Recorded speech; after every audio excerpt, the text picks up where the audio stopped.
extravagant, check the description box below for where to find me digitally, information about the sound tools I'm using today, and links to my laid-back Truefire caged masterclass. Today we're talking about major 7th chords.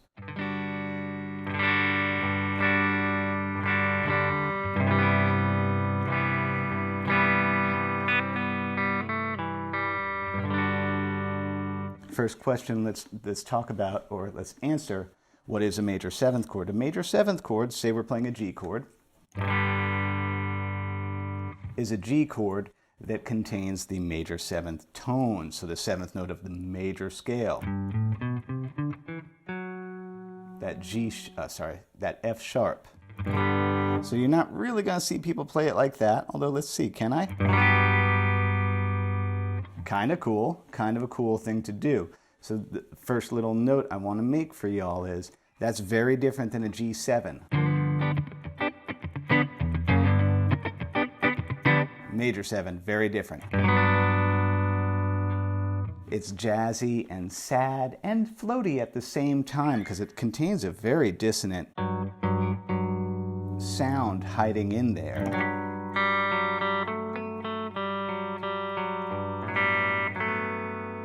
Can I get one more note?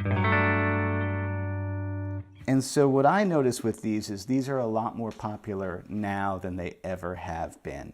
I feel like dominant 7s, your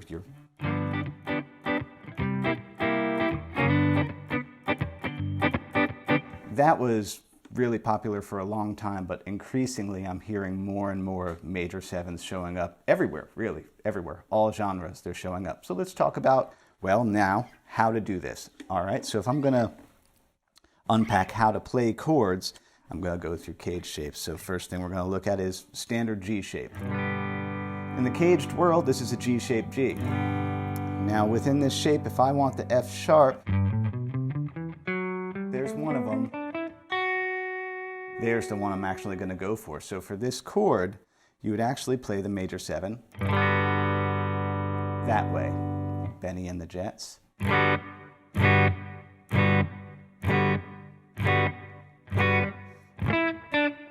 F major 7. I'll turn off my delay. So the way I usually play that though is I actually do, and by the way, blibbity bop, tab it all out, put it on Patreon, the little intro and then these chord forms. That's how I do it. So coming from this regular G, that one's going to get the D and that one's going to get the F sharp. Now next, Eric, very important tip. If you're trying to incorporate a new and confusing chord, the smartest way to teach the old noodle, the old noggin, how to absorb that is compare it back to the one you know. So let's do an exercise where one bar of regular G that I know so well with the ubiquitous strum pattern, one bar of that major 7.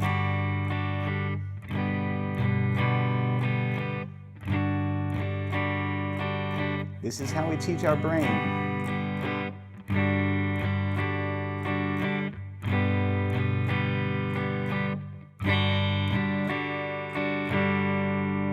So that's how we teach our brain to remember new things, associate them back with the things we already know.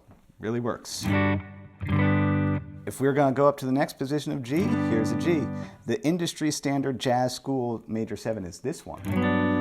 This one kills my students every time I show them it because they want to just play a C minor. That's not the same because now we are aiming for this F sharp here. So my trick is play a B minor, bring the root down to F sharp, bring the root up to G. Do not bar it. Please don't do that. That doesn't sound very good. Let's compare it to the one we know so well.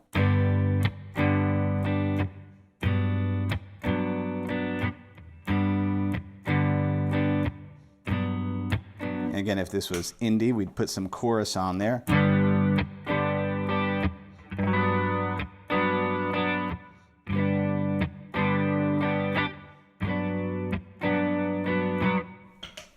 But here's the deal. There's a bonus one built off of this shape that I love so much. It's a little staircase shape.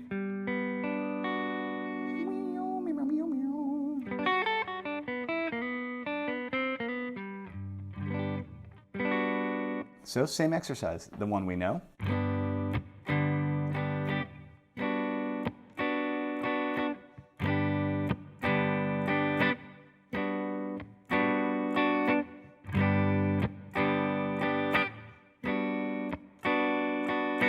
And then, okay, let's go up to the next version of G.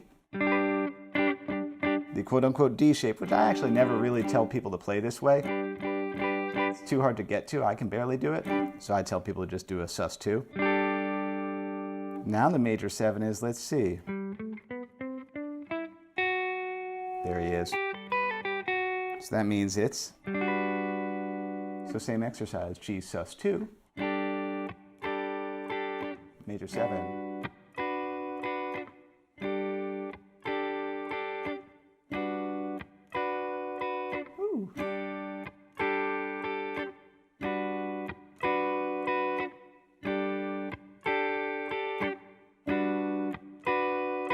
Because that's programming into my brain. Cool. There's the thing I know. Here's the new thing. Attach it to the thing we already know, and then it's ours. You know, a lot more likely than if you just were like, the end.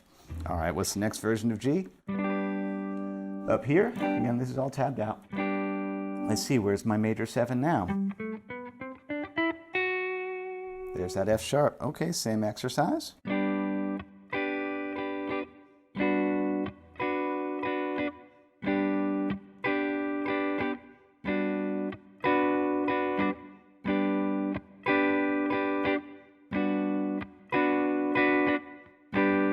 All right, and the next version of G, the quote-unquote A shape. Where's my major 7 now?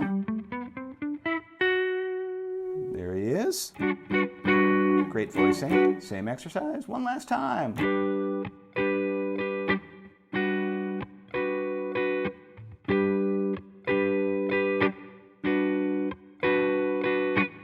Can I do a 9?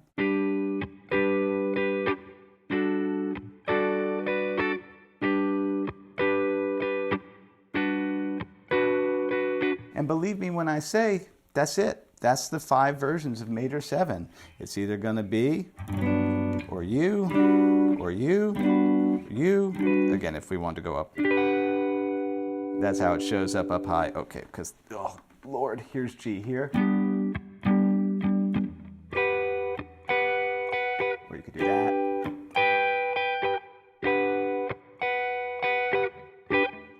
And that means, though, that's not just G. So here's, I need to do a separate video about this. Oh, I'm wearing my caged outfit.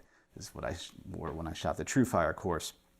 Thing with caged is, well, it's not over then. You'd have to then ask yourself the question of, cool, I'm really good at G and G major 7. Now, can I do A? Can I do B flat? Can I do C? Can I do D? Any chord that you're going to encounter and use on the regular. I hate to tell y'all, but you got to sit around and do the work of being like, oh, okay, A major 7.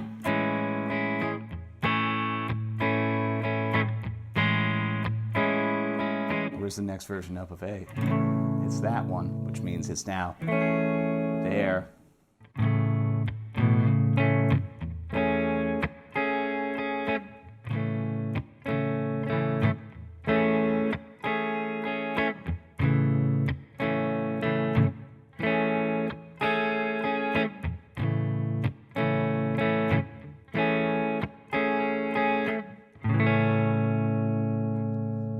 Now, the next question is, now that we know how to play them, okay, let's ask the Jeff Goldblum Jurassic Park question. Okay, when? What is the quote? Your scientists were so concerned with whether or not they could do a thing, they were not concerned with whether or not they should do a thing. So here's the deal with major 7s.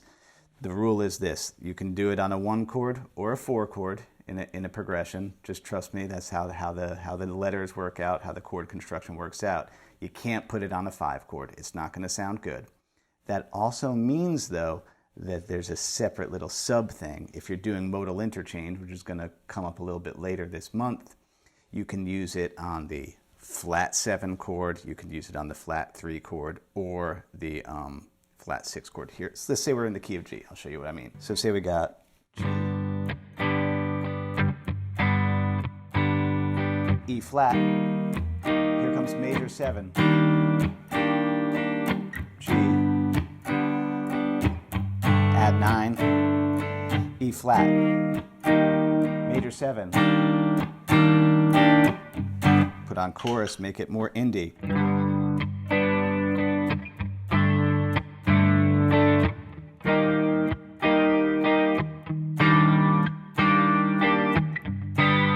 Let's see, oh, same thing, let's go up to a G, or let's see, if we're in G, take the chorus off. You know, we can do B flat, I'll make it major 7.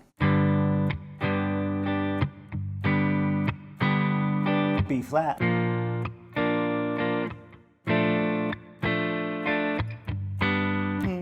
Let's do that 9 again. B flat, B flat major 7.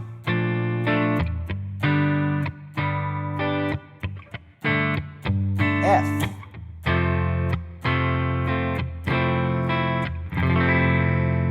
There's my major 7.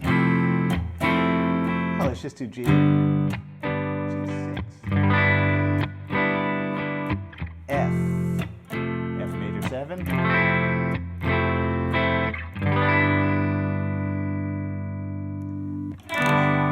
That's the deal. They're very useful color chords to put into a progression, be it diatonically in the key or, you know, borrowing from the minor and throwing them in that way.